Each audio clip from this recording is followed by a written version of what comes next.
Well, it's hard to overstate the significance of the meeting between the two men, but whisper it quietly. People in Cuba are starting to talk about an era when there is no longer a Castro in charge. Now, there are plenty of bureaucrats who could take over, but one particular person is emerging as seen as something of a front runner, and he is being referred to as the Mandela of Cuba, and the BBC has been given exclusive access to him.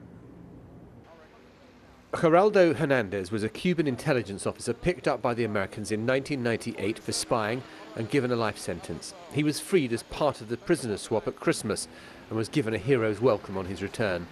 We met at the Information Ministry. Is it good to be free? It is great to be free.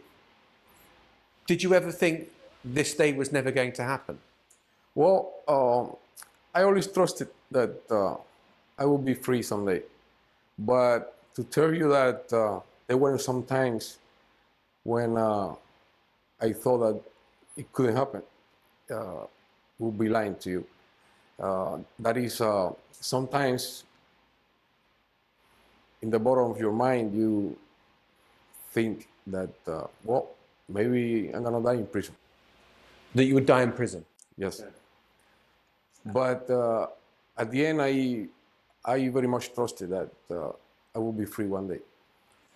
And when your freedom came, what happened? Ooh, it was something great. It was a surprise. And at the same time, a lot of emotions, a lot of feelings, but it was great. It was great to know that we were finally coming to Cuba with our families after so many years. And what was the reunion like with your family? Amazing, amazing. We were all very nervous. And to me, it was a very happy moment. Probably the happiest moment in my life.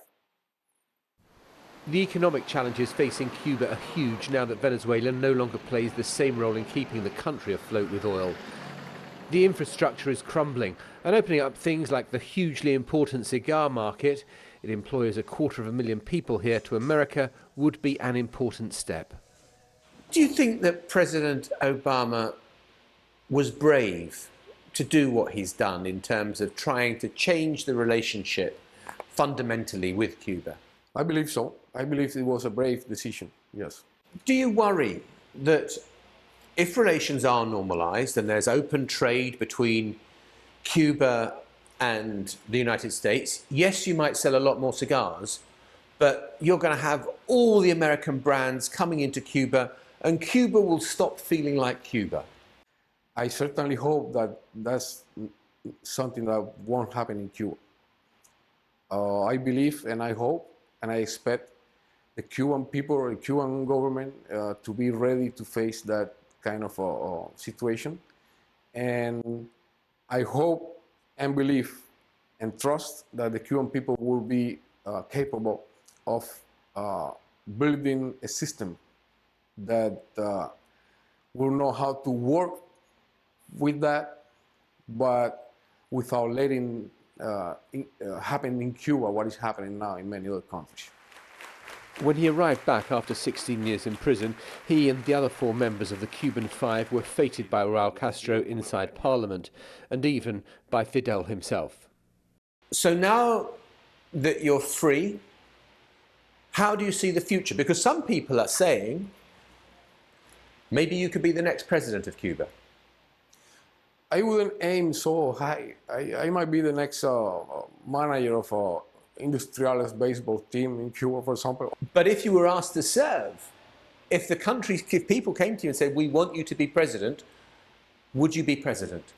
Well, I wouldn't refuse any responsibility that is given to me by my people or by my country.